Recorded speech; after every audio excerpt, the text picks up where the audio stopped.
Hey guys, and welcome back to another video. And today we've got some huge updates from CIG. They've updated the roadmap, and I wanted to kind of go over some of the things that are slated for 323. 323 has gone into Eva Tier, so that means that Eva Tier are now able to test it for the first time.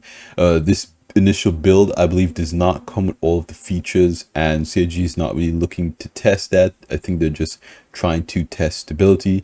They have released the Eva Tier patch notes, and I will leave that linked in the video description below if you guys want to check that out, as well as all the other relevant links in this video for the stuff that we're going to cover. Now, there are a lot of updates in this video. This might end up being one of the more longer videos on my channel. I know you guys know that I can talk for a long time about this game, about the stuff that's coming in this game. And I may split it up in a couple of videos. I may go over some of the Eva Tier leaked stuff in another video and kind of keep this video focused to the announced updates. So this video will be mostly the updates that we know are coming and the release view. And I wanted to start off here with the release view to kind of give everybody a refresher of what is slated to come out in 323. Okay, everything here is kind of tentative, of course, as Eva Tier tests it and CIG rolls out these different features. They can see what can go in the build or not. Now it is March, so that means that we're getting close to when we're getting close to the end of the quarter. So this stuff, you know, we need to know, and CIG needs to test it. So first off, characters. Of course, we have the new character creator. This is going to be huge. This is going to have new faces. This is going to have beards, which is huge. Beards for the first time. Okay, this is going to have new hairstyles. Okay, we got some new hairstyles with the last updates. This will have more flexibility for us to change the color, to dye it. They showed this off at CitizenCon. You know, we can dye the tips of the hair and change the roots and all this kind of stuff. This is also going to have the ability to kind of sculpt the face, where you can pull on certain features of the face like the nose or the ears, and it will cycle through available options. And this is a whole new UI interface. So this is a complete redesign of the character creator coming from Squadron 42. This is one of the Squadron 42 features that is getting trickled down into the persistent universe. Next one is locations. Okay, this is another absolutely massive feature. Distribution centers. Okay, this is going to have a lot of gameplay content. It's going to have delivery missions. CIG has talked about the size and the scale of these locations. Now, this is just going to be the above ground section. The underground section is going to come in a later update. This also does not replace existing underground bunkers. That's why they changed the name to distribution centers, because these locations are going to be faction controlled locations that you are going to need to have different levels of reputation with. There will be some distribution centers that are open for the players to freely explore and visit, and there will be some more militarized distribution centers that you cannot go to.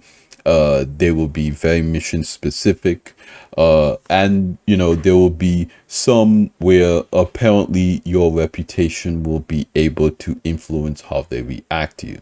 Okay, again, this is a very huge feature, and these locations will be a massive point of content in the game moving forward. Okay, the next thing is gameplay. Gameplay has 17 entries. So, I mean, this is very exciting for people who actually want to play Star Citizen. Okay, that's the big thing with this game, is it's not just screenshot simulator. It's not just spaceships. There's going to be gameplay. So what are we getting in 323? Well, the first one, Arena Commander, new flight map, Miner's Lament. I think we've seen people kind of test this out a little bit in PTU.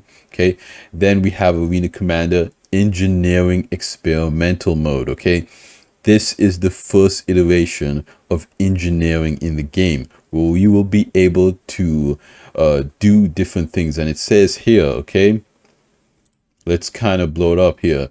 This is a limited test in an experimental mode featuring the engineering gameplay, also referred to as the resource network, showcased at CitizenCon. Okay, this is going to be really interesting. I want to see how they implement engineering in the experimental Arena Commander. I'm thinking it's probably going to be like the multi-crew experience, where you can, you know, join up on a ship with a party, and like how you have multiple people in turrets, you will, you know, more than likely be able to leave those turrets and in the heat of battle, do different things with the components. So there might be a combat element to this, so players will be able to kind of see how these components perform in tense situations. I don't know. I think this is going to be a very fascinating, very interesting feature. Okay. Then the next one, new map, race Gravlev vehicles. Now we've seen this a little bit. I think this is a different Gravlev map, and we can see here in 322, we're supposed to get, Gravlev racing, 5 new race maps, and we're getting another new race map in 323. So these 5 maps, they're slated for 322, but we're getting another one in 323, as Miner's Lament will also be a part of that. Okay. Then we have custom lobbies. This is another thing that's going to be really, this is going to be great for the combat community. This is going to be great for different orgs to be able to hold events and do things in the game that, is going to be difficult to do in the persistent universe. Okay. Implementing custom player-made lobbies back to Arena Commander. Absolutely huge. Hopefully this is, not just the flight maps, not just the racing maps, but also the FPS maps. So again, if you have a racing org, okay, if you have a, space combat PvP org, if you have an FPS org, milsim type stuff, being able to get into a custom lobby with your org and train and do different things without having to worry about respawning at a hospital or anything like that, that's going to be absolutely huge for this game. Okay, and the future of this game. This game absolutely needs that type of technology. So I'm really glad that it's finally getting implemented. Okay, the next thing is personal and instance hangers. Okay,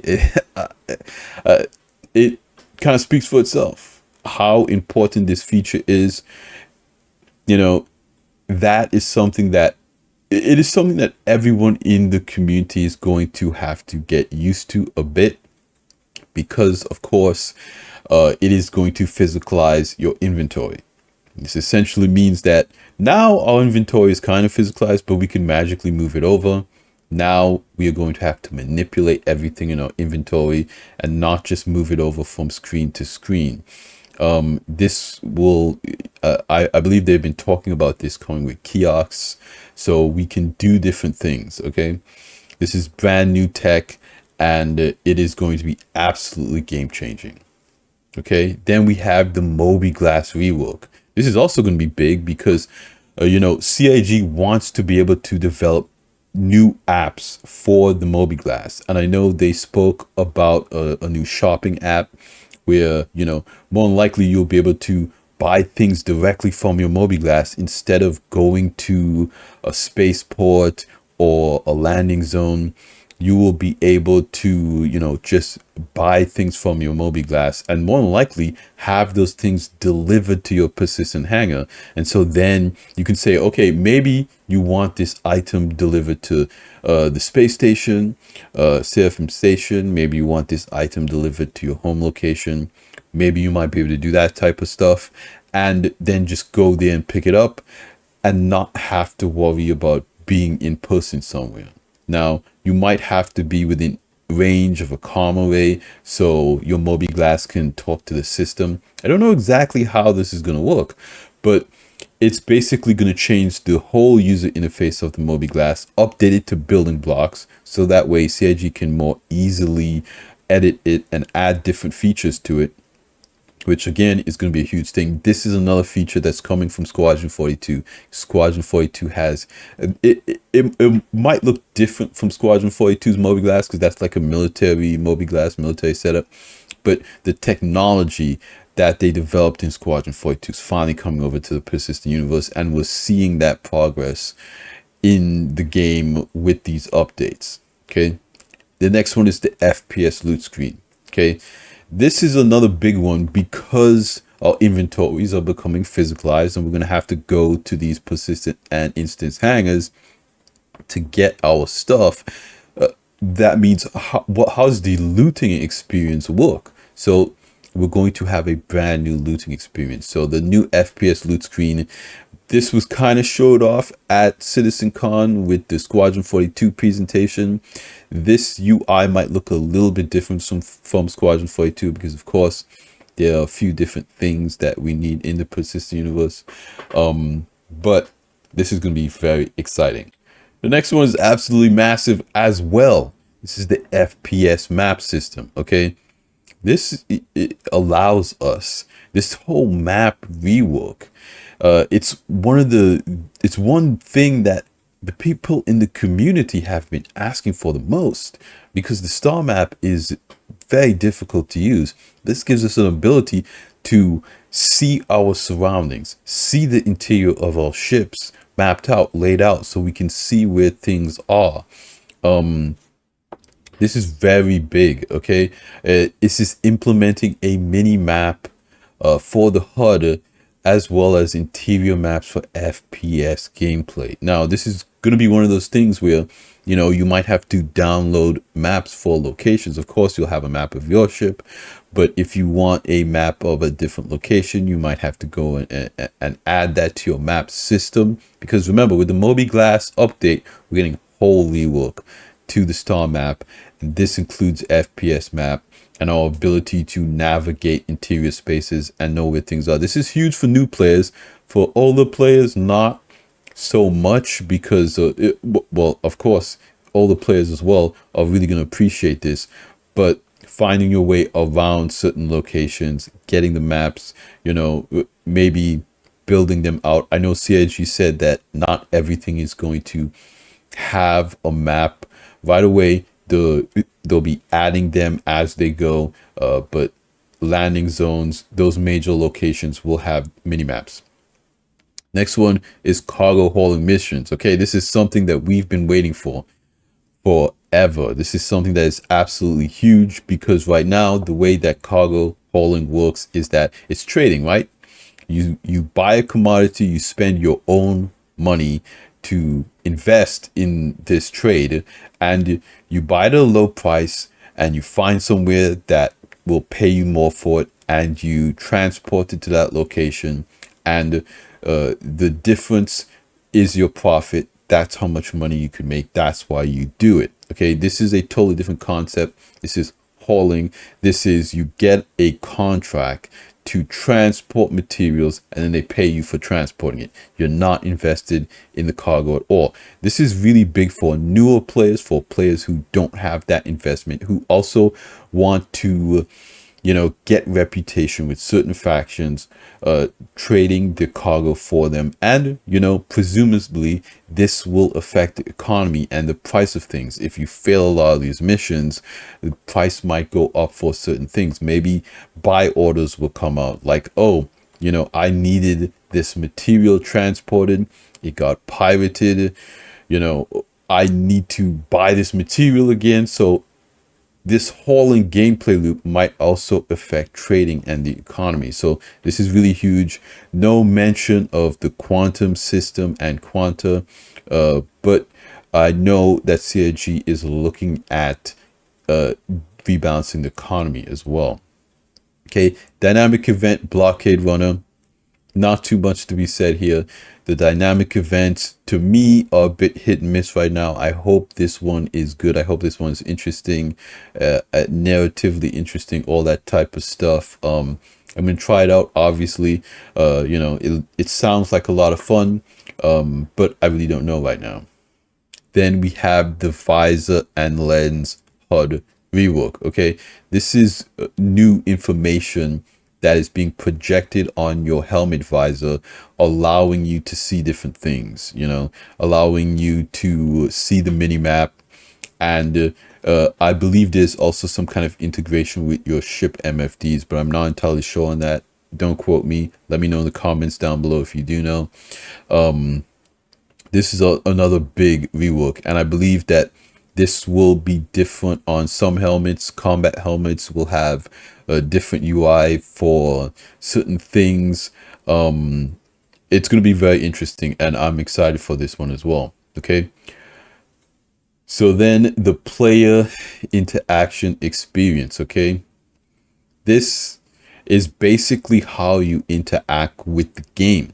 Okay. Right now we have a very clunky system where you press F and you select a thing and then you get all of these options. And so you have to kind of try to control your mouse to hover over if you want to equip the item, if you want to store the item, if you want to use the item, if you want to inspect the item.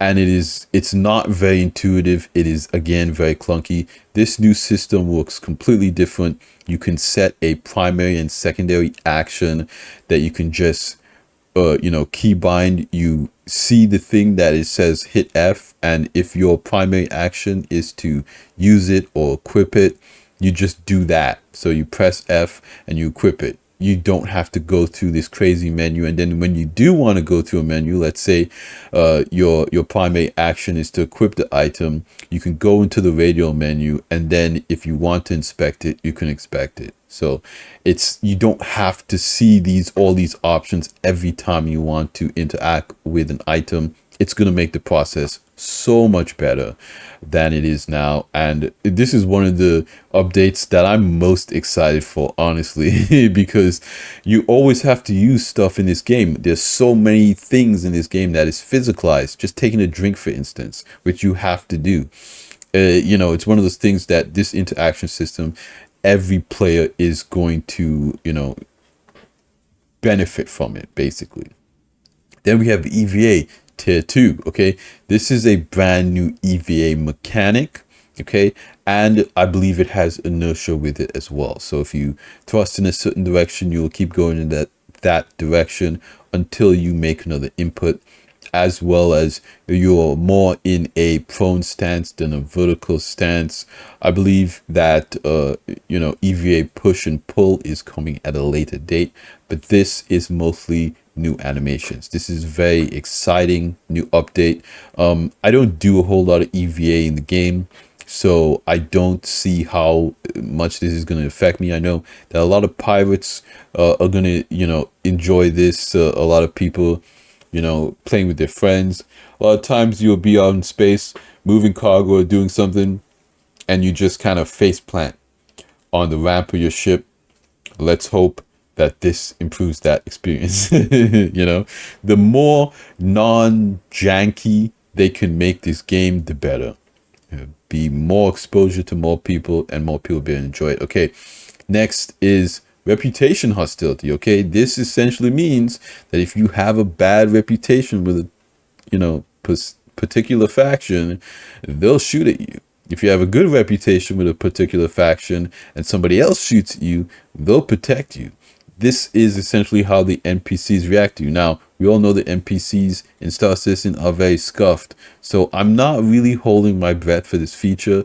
I know that they're going to try to get it in, but the NPCs really react on the server performance. So if the server performance is not that great, then the NPCs behaviors are going to be not that great. But fingers crossed. I hope that this is a very exciting update.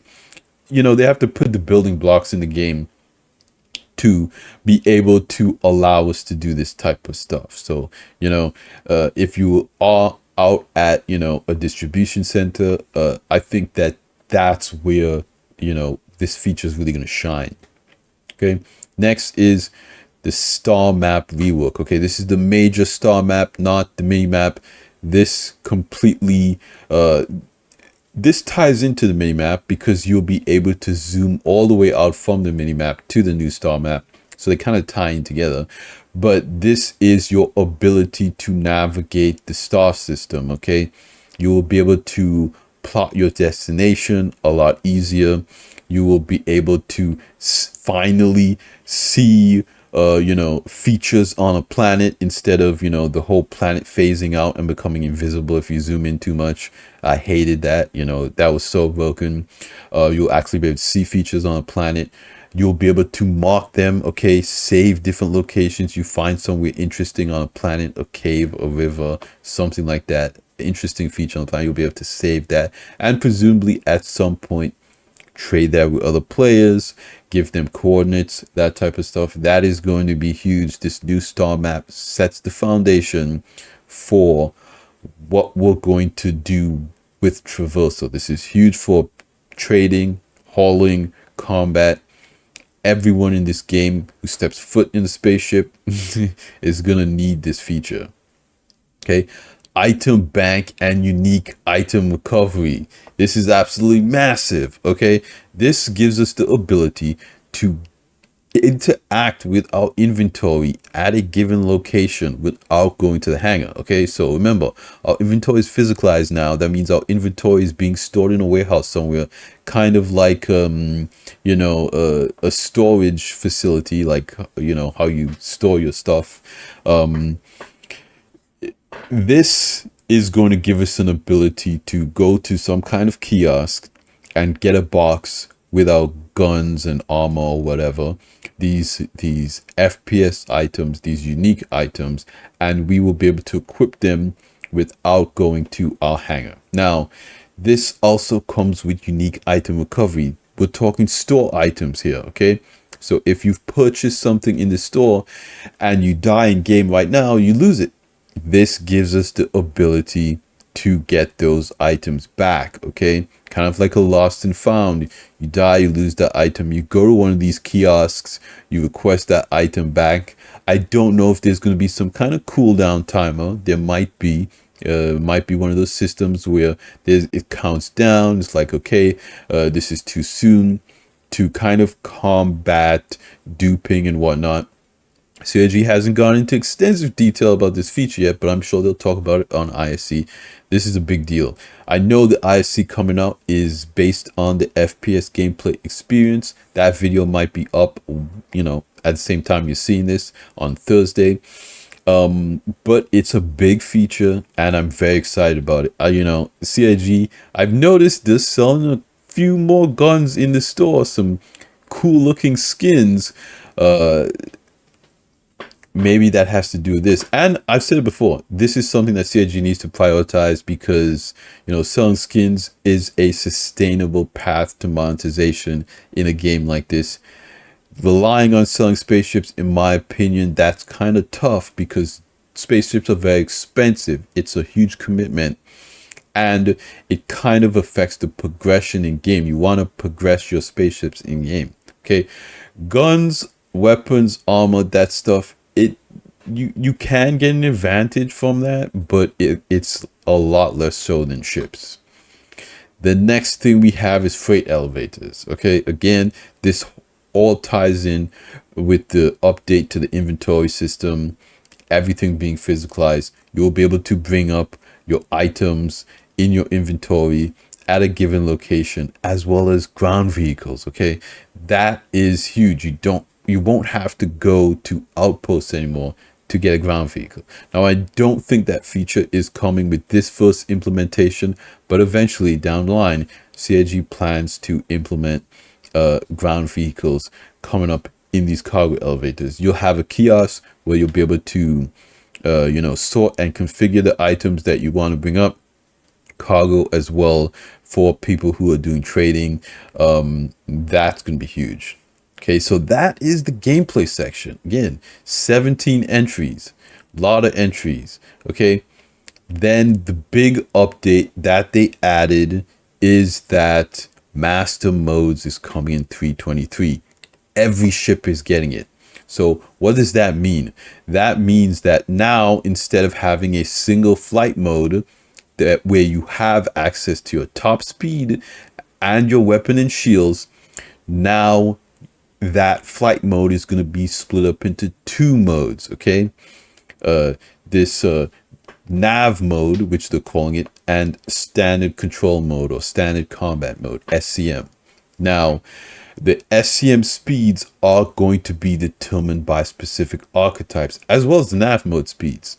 So if your ship does not have a quantum drive, I'm talking about snubs like the Fury, like the Archimedes, nav mode isn't really going to apply to you, because nav mode is dedicated, it's tied to your quantum drive. Your quantum drive unlocks those higher top speeds in your ship. So snub fighters are going to be stuck at SCM speeds. But these new archetypes is kind of what we've been testing out in Arena Commander experimental mode. I made a video about it. You guys should check that out. I'll leave it linked in the description below as well. There's a lot of resources that I'm gonna have to go to because there's a lot of features coming out. This is gonna be huge.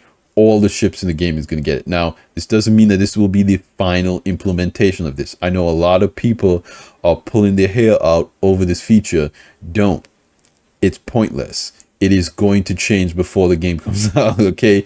They need to balance it. They need to get the underlying tech in so we can test it out so they can balance it. It's not balanced right now, okay? I guarantee you it will change before we get this game in beta, essentially. Next is weapons and items, dynamic crosshair, okay? This is kind of one of those, FPS HUD things. So you will have this kind of dynamic crosshair, and I think this will be specific to combat helmets, but I'm not sure. You guys let me know in the comments down below. This is essentially some tech for that FPS gameplay. I think we will see more information about this on today's ISC. So if that does happen, update me in the comments, let me know what they say about it. Talk about it amongst yourselves. Another thing that they added recently is volumetric clouds. Okay, this is an update to the volumetric cloud system currently in the game. Okay, which it updates their fidelity, shadows, and ground fog. Okay, now we saw ground fog way back in, I think it was 2021 CitizenCon, where they were showing us pyro, and there was an error because the cloud layer they set was too low, and the clouds kind of set in a valley in between these mountains, and it made the whole valley foggy, and it looked super cool. And the community said, whoa, that ground fog in pyro looks amazing. I personally think that they looked at the community's reaction. They saw the visuals of the environment because of that bug, and they were like, wait a minute, we don't have dedicated ground fog in the game. We need to add that. It will add so much to the combat. I mean, imagine fighting in that foggy valley, visibility is low, seeing bullet traces fly past your head, kind of like Helldivers 2, right now. This is a huge feature. Maybe you could land your ship in a foggy valley and kind of hide it from people flying over above. There are huge implementations for this feature. I think it's very exciting, even though, some people might think it's a visual update. This is an update that we were supposed to get in 322 or 321 at the end of 2023, but they pushed it back. And I think that's fine. Do what you need to do to make all of these features good, and the player base will enjoy it. Okay, next thing is image upscaling. Absolutely massive. Okay, we had a little bit of this. I saw people were testing it. And essentially what this is support for your GPU hardware encoding or hardware processing. So basically this is DLSS3 support, okay? So this is frame generation, okay? This is not just NVIDIA, but AMD's FSR as well, okay? And CIG has also developed their own proprietary frame generation technology, okay? They're introducing that as well for people who don't have, FSR or DLSS supported graphics cards. That's huge. So you can play Star Citizen if you don't have a graphics card that has one of those features, hardware frame generation, and it is a software frame generation technology. I don't know if you could use it in combination with DLSS 3 or FSR 2, but if you can, that would be absolutely crazy. I know that there are a lot of people who get, 100 FPS in space, and then when they go to a city, they drop down to 40, 30, 20. With frame generation, your experience will be a lot smoother. And realistically, these aren't combat situations. If you're walking around in the city, you don't have to worry about, FPS accuracy. And I know some people, they have a problem with frame generation because, it's not the best for, FPS. You really don't want a fake frame, essentially, when you're trying to be accurate. But for Star Citizen, I think it's okay. I think a lot of people are going to enjoy this update. Okay, then replication layer. Now, I know this is another thing that we were supposed to get in 321. Then it was pushed to 322. Now it's in 323. But CIG has been doing a lot of replication layer testing as well as their first silver meshing test. And we saw that, okay? We talked about that. I had another video about it, okay? This was surprisingly a good test. So hopefully they can finally get the replication layer separation in. And what does that mean? Right now we're playing on shards, but they are single silver shards, okay? With the replication layer split, that splits the services from the silver, okay? So the services is the entitlements. That is, your itemization. That is everything that the game needs to run, the missions, all the stuff in the background that helps the game function in a live environment, okay? But then the silver handles the planets and the ships and the whole game simulation. So what CIG wants to do is they want to separate those services from the simulation of all of the planets and the environments. And they did a static silver mesh test. And we can see that it worked because players were able to see missions for Pyro. Players in Pyro were able to see missions for Stanton. So the two different servers sharing the same services, okay? That's huge. So hopefully replication layer comes out in 323 as well, okay? A lot of updates for 323. 323 is going to be an absolutely massive update. Now, that was just the release view. Now let's look at the nitty gritty. All right, you guys, welcome back. This is the monthly report, okay?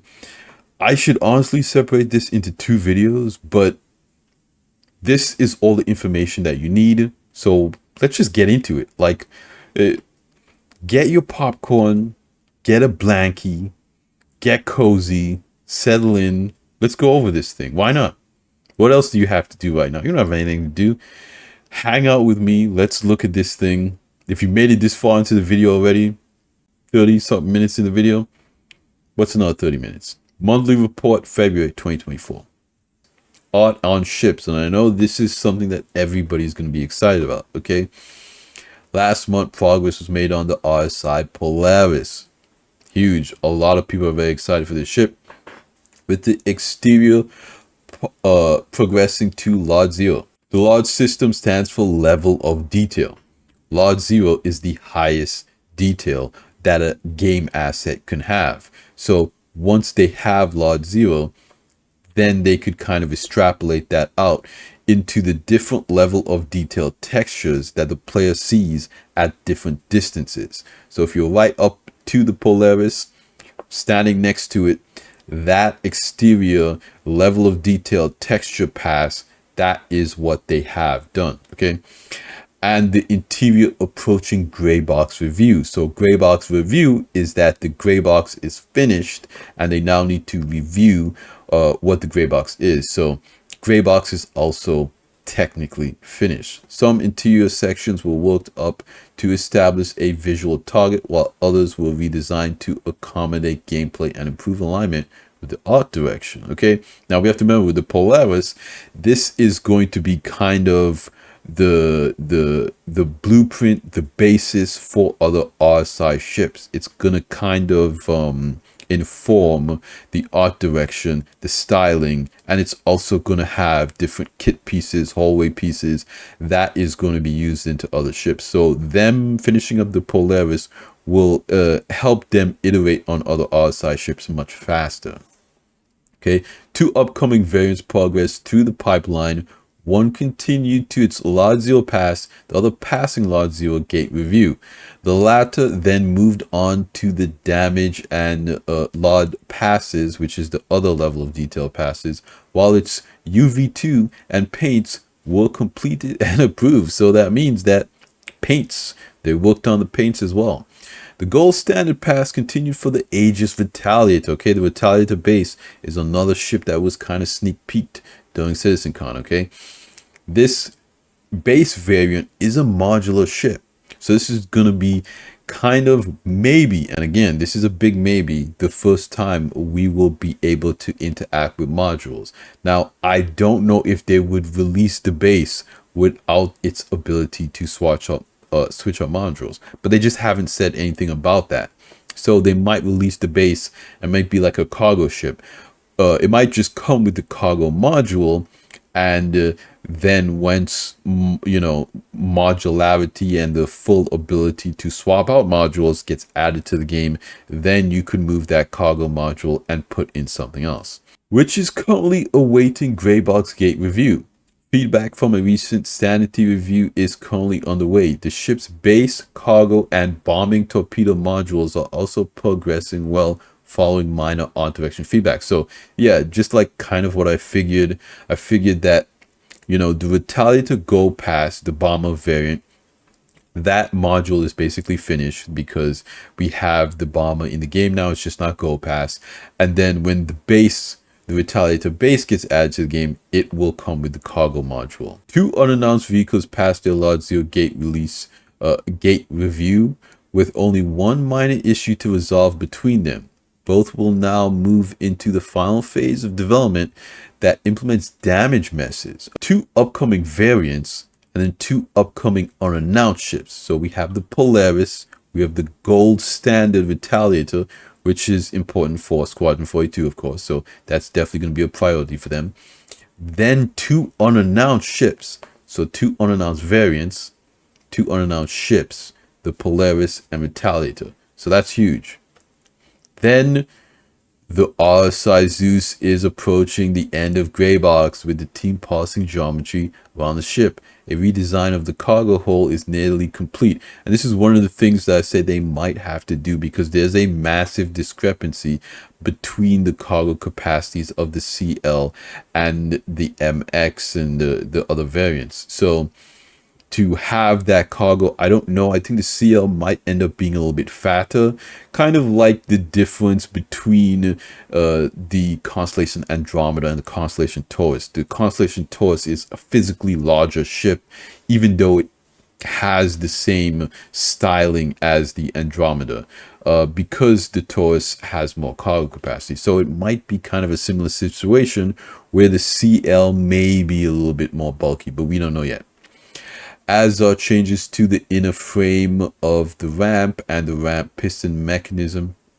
Additional high frequency detail was added to help increase the illusion of inner structures between the exterior hull and chassis, while maneuvering thrusters on the nose were moved to allow for better integration into the surface. The redesign of the ship-to-ship docking, ring, door, and frame was also done to better fit the RSI aesthetic. While the mess hall was highly polished, the ship's habitation is currently being updated. Central hallway bulkheads will widen to allow for better navigation and consistency too. This is all great news. RSI ship, oh, we look at that. Okay, before we get into that, polish was completed on another new ship, while yet another progress to white box, gray box, and large zero. A final lighting pass will be done soon before damage and logbook. Now to kind of jump back to a little bit, two upcoming variants. The Pipeline Discord kind of leaked that the Hornet series might be getting an update. Now, there is some language in the game code that talks about the F7C,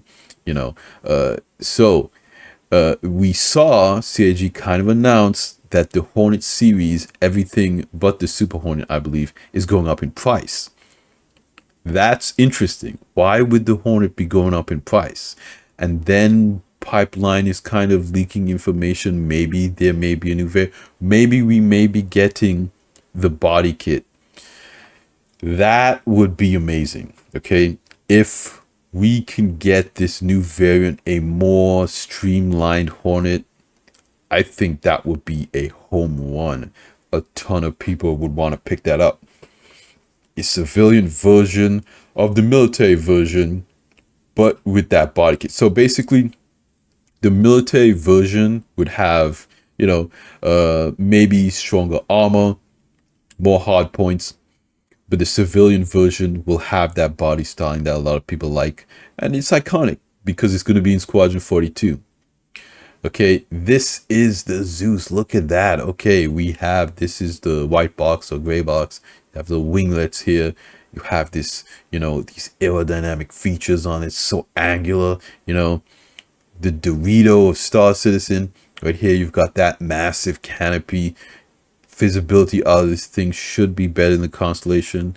The pilot control guns here. I believe there's a remote turret on the bottom. I don't see a remote turret on the top. So this might be the CL variant. So a very sleek looking ship. See the winglets here. I'm a big fan. I went up and I picked this one up. I'm excited for it to come out. Art weapons. Weapon art worked through a host of updates planned for 3.23, including scope, magnification, and other optic improvements. Now, we saw this during CitizenCon, where they updated the scope, so now you can see it off axis, and you can look over someone's shoulder through their scope. That type of thing is huge, and we might see them talk about that on ISC as well. Because they're going over the FPS combat stuff. Okay, alongside this, updates were made to improve and streamline reloading across all weapons. Yeah, I believe they talked about reload canceling and stuff like that. So again, we'll see that on ISC. I don't have a ton of information about it right here. Of course, community updates, Core More, Red Festival. These were pretty good events. If you went in the verse and you picked up one of the envelopes, I think it's attributed to your account as well. They had these armor sets available to pick up. Very cool event. We always like the events in game. Core gameplay. This is a big section of the video. February saw core gameplay pillar continuing to refine and improve. New backpack reloading ahead of QA testing. Magazines are now repacked in the player's inventory, so multiple half any empty mags are condensed into full ones. That's cool. For player interaction, the team spent a lot of time bug fixing and polishing. That's good. The devs added the ability to show the loot screen. Of course, this is coming with 3.23. That's going to be big. The team are working on replacement for the legacy quick buy UI using building blocks. I'm kind of surprised that didn't already exist, but I'm glad that's getting added as well. For ongoing visor lens HUD rework, progress continued on various UI elements. We might see this on ISC as well. EVA core gameplay. for prone players will now be forced out when they perform actions that require them to crouch, such as melee attacks. Further locomotion improvements were made in collaboration with the animation team. Okay, for master modes, core gameplay continued working with design to tune archetypes, which I think this is something that they still definitely need to do. Weapons ranges, speeds, all that kind of stuff. They're going to be tinkering with it. Work continued on jump points with the team implementing and updating alignment mechanic. That is interesting. That is huge. A new UI was added to give players information on whether their ship is capable of completing travel. Successful tests transitioning between Stanton and Pyro across 2 separate servers were completed too. That is beautiful to hear. That is music to my ears. I love that. That's exciting. Okay. For the research network engineering, heat gameplay was added, which enables items to generate heat based on their usage. Wow, that's really cool. Items will require coolant if necessary and will overheat and degrade in functionality if not addressed. Okay, this is something we're going to be able to test out in experimental mode in Arena Commander. That's exciting. Life support is now fully integrated into the resource network, with the life support generator and tank now functional. Again, this is something where you'll be able to move oxygen and atmosphere out of a room into a tank, into a holding tank. That's very exciting. Okay, improved debugging tools were added for the room system to help better understand how the resource network and life support incorporate. That's very important. Debugging tools for radar and scanning. Core and gameplay completed and import refactor to reduce the number of radar components on vehicles and to share data between seat operators. Previously, each seat operator had a unique radar. Interesting. Now vehicles can share a single radar across all operators. This means that a pilot on radar operator can focus on collecting radar and scan results that are shared between all vehicle turrets rather than each turret needing to scan for themselves. Oh, okay, so yeah. So if you're the pilot sending out pings, you can share that information with your turrets. Okay. The team also supported elevators for the upcoming instance hangars and supported quantum travel and markers working alongside shuttle meshing when transitioning to the new solar system. Again, massive updates. We can see here the new racing maps. You can test this out. Very fun. I highly recommend it. For Arena Commander, teams concluding engineering work for streaming. This technology will allow Arena Commander to utilize any persistent universe location with ease and avoid duplicating plants and other containers. Wow, that's huge, which was previously required to call expensive locations such as cities and space stations. Very big, very important. The engineering work for custom lobbies is nearing completion. So wait a minute. Does that mean you might be able to throw a distribution center in Arena Commander in a private lobby and do org versus org battles? Interesting. Very interesting. Okay. Following successful internal tests, the system is now being handed to QA for release assessment. The team also began work on some basic custom settings such as score limit, time limit, match cycle operations to provide players with more control over their lobbies. Yes! Yes! Exciting, okay? Oh, that's so cool.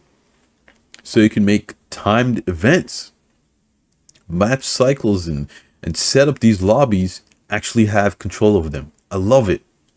Several internal tests were conducted on engineering experimental mode after an update to the backend matchmaker. New loadouts were created. Equipment engineers will need for the mode, which is being prepared for the go no go. That's cool. So essentially, when you do that engineering mode, you will get to have some type of loadout with the tools needed to manage the systems and engineering. I believe they kind of showed off this dedicated repair tool, kind of like the dedicated tractor beam and dedicated salvage tool. The team also began focusing on Arena Commander front end. Okay, I think this is like UI stuff for the new features. Recently, focus has been on functionality. But now we're excited to improve not just the overall UX of Arena Commander UI, but to bring it in line with the quality and style established across the rest of the game. Okay. Finally, the team completed the back-end work required for Grav Royale and other upcoming game modes and maps. They also continued to enable streaming across all maps while supporting the release of Alpha 322.1 with several fixtures and quality of life changes. 322.1 with Grav Life updates. Core gameplay continued working on the online mission system refactor ahead of silver meshing. Further progress was made on the mission perks and reward system too. Yes, okay. Progression in the mission system is going to be huge. It's going to be a big part of the game for the single player experience to just take a mission and do something and progress. You know, it's an MMO. Okay. Where we at? An update was made to reputation based hostility. Okay, we saw this on the roadmap update, ensuring that if someone is being attacked, any nearby ally or security faction members will come to their defense. This also means that factions with negative reputation will attack players, will not intervene. Now, again, this is something that I said kind of comes down to the servers and the NPCs and that type of stuff. The contracts manager was converted to building blocks in preparation of the new Mobiglass. Further polish and UX improvements are currently underway in collaboration with the UI team. For persistent and instance hangers, work began on instance interior system. This manages which hanger instance exists, need to be created, and which physical gateways are used to transition the instance and the rest of the game world. Of course, this is hugely important back-end stuff that they need to get right so you don't just fall through the planet. The team implemented the initial version of automated cargo loading and unloading. Okay, that's huge, including displaying information on ASUP terminals that the ship is currently unavailable for retrieval due to being loaded and unloaded. Again, this is one of those things that if you don't want to load the cargo yourself, you do the automated cargo. Apparently NPCs hypothetically come out and they load the cargo on your ship. So this will be some kind of timer. You go to the ASUP terminal, you choose automated loading, you wait for the timer to be up, then you can get in your ship and it will have the cargo on it. If you don't want to wait on that timer, you could not choose automated cargo. You can choose like manual cargo loading, and then you go into the hangar and you move all the boxes yourself. Okay. If you have a specific layout that you want, let's say you want to take a vehicle as well as the cargo, or you want to take some guns, you want to take something else with you from your inventory, then you can choose manual loading and you can sort it yourself. You might be able to choose automated loading and then move the boxes yourself and do all that stuff later. But it is totally up to you, and that flexibility is hugely important with this update because everything is going to be physicalized. That's really exciting to hear them that they're working on that and they're getting that into the game. Okay. Progress was also made on the freight elevator and loading platform occlusion logic, which determines where items can be placed on the elevator or platform. Support was also given to the location team for marking up hangars with loading platforms and freight elevators. Okay, that's some more back-end stuff that's important for the technology to work. Finally, the core gameplay team worked on various debug tools to aid testing and debugging various systems that drive instance hangars, the warehouse system, and loading platform. So the warehouse system that's where all of your items actually is. So the instance hangars and the persistence hangars, that's where you retrieve your items. So again, it's like having your stuff in a storage unit. Okay, the warehouse has all of your items. Now, in the future, when we get persistent habs and base building, a lot of your items will be spread out a little bit more and you might not have to engage with that feature to get everything.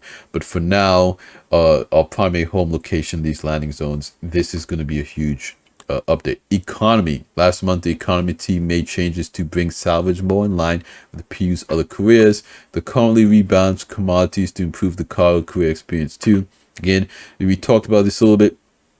This is going to involve the delivery missions. Okay, support was also provided for the Xenothreat global event, and the team is looking at FPS ammo prices. Okay, also interesting. Graphics, VFX programming, and planet tech. Okay, global illumination, huge. We see it in Unreal Engine 5, you know, all these Unreal Engine 5 games and demos, they look cool. They have their global illumination tech. It's coming to Star Citizen, okay? You can't lord that over us anymore. We got global illumination too. What now, okay? February saw the Vulkan team pushing harder towards release, working through various performance issues with the compiler bugs. Vulkan is also huge. This is the new render engine, Gen 12, you know, big technology. Devs from the Water Strike team closed out the issues that came up with their final review alongside several new features, including SDF interactions. Okay. Planet Tech team began improving the editor workflows for creating planets and planning out the next version of Planet Tech, V5. That's big, because remember, we have Stanton getting Pyro, they're working on Nyx. This game's supposed to have 100 star systems. They need to be able to build these out faster. We've been talking about Pyro for years now. It can't take that long to make 1 star system. They need to figure out a way to iterate better. V5 is going to be big. We'll cover a variety of areas, but the primary goals are to make creating planets quicker and easier, and to try to achieve more diversity, density, and consistency in quality across the whole planetary surface. Again, massive. The rest of the graphics team focused on improving upscaling tech ahead of public release. This involves finalizing the new mesh format that gives major performance improvements. And of course, you know, they talked about up here, Planet Cloud upscaling to challenges cause animated lights in the clouds needs to be solved. The gas cloud occlusion effect is also nearing completion, which will increase the detail level of all gas clouds, which hopefully should solve the flickering problem and this kind of grainy cloud edge thing that's going on in the game. Hopefully that will make them look a little bit better. Even in flat lit scenarios, the team also resolved a long-standing issue that caused a harsh line to appear when 600 meters from where gas cloud blends with the near fog system. Again, I think that's kind of like that grainy edge thing that's going on. But yeah, they talked about, oh, look at this. But they talked about, again, DLSS 3, FSR, and their own proprietary frame generation stuff. So look at that. This is the interior of a distribution center. This area is massive. Look at that. A lot of different levels, good verticality. You can see right here is some NPCs lining up. Maybe they're getting ready to clock in for a long shift. Who knows? This area looks very exciting. A lot of cover. You know, I just imagine, you know, maybe you're coming up these stairs, you duck down behind one of these boxes, you kind of try to scope out the area. Maybe you get up high on some of this scaffolding to kind of see what route you want to take. This location just looks like an exciting FPS map. I'm excited to get into these distribution centers and do some combat for the first time in a long time, because, you know, underground facilities are cool, but they're getting kind of stale, they're getting kind of old. They're basically all the same. Hopefully we'll see some you know, I'm not expecting too much, but a little bit more diversity with some of the assets around the ground, some of the color schemes and whatnot. I'm excited for distribution centers. Locations. EU. In February, the landing zone team worked with the feature team to finalize the working prototype for cargo and new hangars experience. Final art lots are now nearing completion on all the modifications to hangars necessary for this exciting new feature. Just look at the size of this hangar, okay? This is a person for scale. You know, I don't know if you noticed it the first time. Look at this picture. That's a dude. This is a huge hangar. And I mean, if you think about it, some of these hangars are going to be massive. They're going to need to be land or Polaris in there. I don't know if the Idris is going to be able to land in one of these hangars. But this hangar right here looks like it's big enough to fit an Idris. This is a massive, because we can't even see the corners. There's just this guy running all the way to the cargo elevator, and it's just this giant caution sign, you know. Very cool stuff. The Sandbox 2 team worked towards closing out the upcoming distribution centers. For example, others being finalized and optimized, while level design added. Okay, this is it. So this also shows you the scale of the distribution centers, because this large structure in the background here, this is the center part. So on the ground, we're seeing the middle of we can't even see the other side of the distribution center. Okay, this is one wing of the distribution center, and then the central building is in the middle. So we can't see the other side of the distribution center from the ground level. That's how big this location is. So CIG is telling you here, you guys, these locations are huge. This is basically the size of the Houston building. This thing is massive, okay? Mission design. Last month, mission design continued to work on a chain that comprises various mission types that scale in difficulty. Okay. The development of Xenothreat 1.2 continued with changes to gameplay and the implementation of freight elevators, while Blockade Runner received polish. Okay. Narrative. Okay, they're working on some narrative stuff. February saw a flurry of missions work as a narrative focus on the upcoming 3.23 patch, UI, okay, yada yada yada yada yada. Development with experience, for example, new distribution centers features a wide variety of missions, new and old. Narrative work began on pyro-based missions to help expand the gameplay. That's important, okay? Looking further, progress continued on future story missions. These will be more involved than typical missions, featuring things like bespoke dialogue and custom logic. Okay, so new voice line mission givers. That's exciting, okay? The hope is that these types of missions will serve to build out the story of the wider universe and work alongside more traditional systematic now, this is one of those things that I'm on the fence about, because strictly speaking, a lot of us thought that that content would be driven by Quantum, okay? So if they're doing, you know, I don't know how to explain it, like dedicated mission givers or dedicated storylines that are just kind of like hard-coded, that's a much different experience.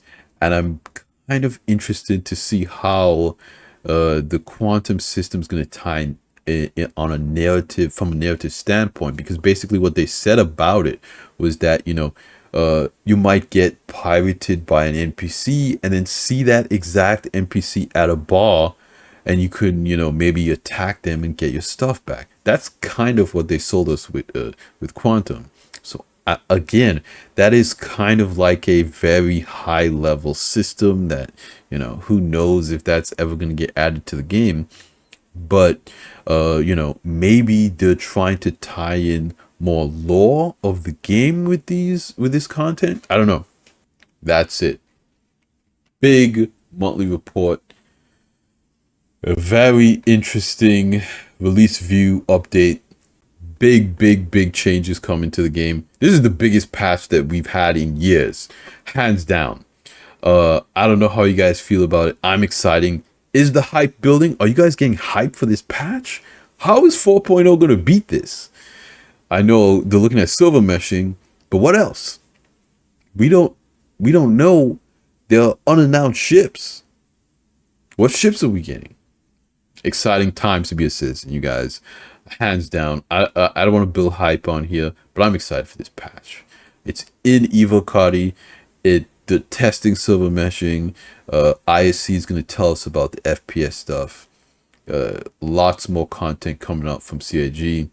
You know, we've got Stella Fortuna. in March. So look forward to that. I saw CIG added some new green guns to the store. You know, if you guys are interested in all of that, you can go check that out. They also updated Jump Point magazine to give us a view of how they designed the Gattack Sulin. They also had a visual sneak peek of the Railin. So who knows, maybe we know they're working on the Railin, but it's very cool to see that. And they showed off the interior of the Idris again in more detail. So yeah, let me know what you guys think about all this in the comments down below. I love hearing from you guys. You guys are amazing. Of course, I love you guys. The support on the videos have been amazing. You guys have been liking, subscribing, and commenting down below, and it means the world to me. This is a super long video, so I'm gonna end it here. Like I always say at the end of these videos, you guys, like the video if you liked it, subscribe if you want to see more, and I will see you guys in the next one. Salute.